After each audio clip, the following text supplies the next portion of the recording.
అబ్బో ఇక్కడ కేజీ చీరలు కొంటే అర కేజీ చీరలు ఫ్రీ అంట. మంగళ్య షాపింగ్ మాల్ కేజీల్లో సేల్, టన్నుల్లో ఆనందం. వార్ 2 మూవీ ఆగస్టు 14న రాబోతోంది. అదే రోజు లోకేష్ కనకరాజ్ తో సూపర్ స్టార్ రజనీకాంత్ చేసిన కూలీ రిలీజ్ అవబోతోంది. ఒక రకంగా చూస్తే హృతిక్ ఎన్టీఆర్ కాంబినేషనే ఎక్కువ సెన్సేషన్ అయ్యేలా ఉంది. కాబట్టి కూలీని వార్ 2 మూవీ తొక్కేస్తుందనే అంచనాలున్నాయి. కానీ కరెక్ట్ కథ పడితే super star Rajinikanth box office ని పీస్ చేసేస్తాడు. కాబట్టి తక్కువ అంచనా వేయలేం. అందులోనూ లోకేష్ కనకరాజ్ సినిమా అంటే ఖచ్చితంగా సాలిడ్ కంటెంట్ ఉంటుంది. అందుకే ఈ ఆగస్టు 14కి పూర్తిగా వార్ వన్ సైడ్ అనలేం. రెబల్ గార్డ్ ప్రభాస్ కి కూడా డిసెంబర్ అంత ఈజీ ఏం కాదని తెలుస్తోంది. బాలీవుడ్ లో క్రియేటివిటీ తగ్గిందో లేదా కంటెంట్ కి కాలం చెల్లిందో కానీ అక్కడ సినిమాలకు అంత సీన్ లేదనే పరిస్థితి ఉంది.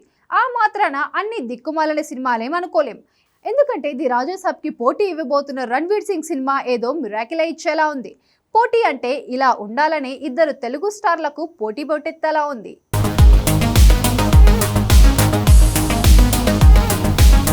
పోటీ అంటే టగాఫార్ అనేలా ఉండాలి. ఏజ్, ఇమేజ్ అన్నింట్లో సమవుజ్జి ఉండాలి. కానీ హృతిక్కి బాబాయ్గా రజనీకాంత్ ఎప్పుడూ సినిమా చేశాడు. అలాంటిది ఇప్పుడు హృతిక్ వచ్చి రజనీకాంత్కి పోటీ అంటే ఏజ్, ఇమేజ్ ఒక్కటి కాదు.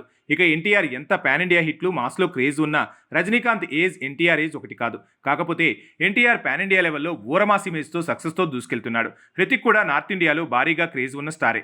అలాంటి ఇద్దరు స్టార్స్ కలిసి చేసిన మూవీ కాబట్టి ఎక్కువగా వార్ 2కే పాన్ ఇండియా లెవెల్లో క్రేజ్ ఉండే ఛాన్స్ ఉంది. అలా అని రజనీకాంత్ కూలీని తక్కువ అంచనా వేయలేం. ప్రపంచవ్యాప్తంగా వార్ 2 మూవీ 20,000 థియేటర్స్లో, కూలీ 5,500 థియేటర్స్లో రిలీజ్ అవుతుంది. కాకపోతే లోకేష్ మేకింగ్లో వస్తున్న మూవీ కవాటం రజనీకాంత్కి సాలిడ్ కంటెంట్ పడితే బాక్సాఫీస్ షేక్ అవుతుందని జైలర్తో తేలటం, అలా చూస్తే వార్ 2కి కూలీ డెఫినెట్గా గట్టి పోటీనే ఇచ్చే ఛాన్స్ ఉంది.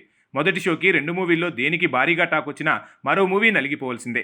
ఇక ఇంచుమించు ఇలాంటి టఫ్ కాంపిటీషనే డిసెంబర్లో రిపీట్ కాబోతుంది. కాకపోతే rebel guard Prabhas movie the రాజాసాబ్కి పోటెత్తేలా ఉంది. అది కూడా డిసెంబర్లో బాలీవుడ్ స్టార్ రణవీర్ సింగ్ నుంచి ప్రభాస్కు పోటీ పెరిగేలా ఉంది. దురంధర్ మూవీ డిసెంబర్లోనే ది రాజాసాబ్కి పోటీగా వస్తుంది. కాకపోతే రణవీర్ సింగ్కి కొన్నేళ్లుగా హిట్లు లేవు. అసలు తను పెద్దగా లెక్కలోనే లేడు.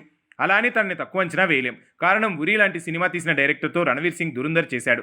విచిత్రం ఏంటంటే ఈ కాంబినేషన్లో రాబోతున్న ఈ సినిమా తాలూకా ట్రైలర్ మైండ్ బ్లాంక్ చేసింది. హాలీవుడ్ స్టార్స్ నుంచి కూడా రెస్పాన్స్ వస్తుంది. అందుకే ఆగస్టులో వార్ 2కి కూలీతో, డిసెంబర్లో ది రాజాసాబ్కి దురంధర్ గట్టిగా పోటీ ఇచ్చేలా ఉన్నారు. నిజంగానే పోటీ ఇచ్చే దమ్మున్న కథలే ఆగస్టు, డిసెంబర్లో పోటీ పడుతున్నాయి మరి.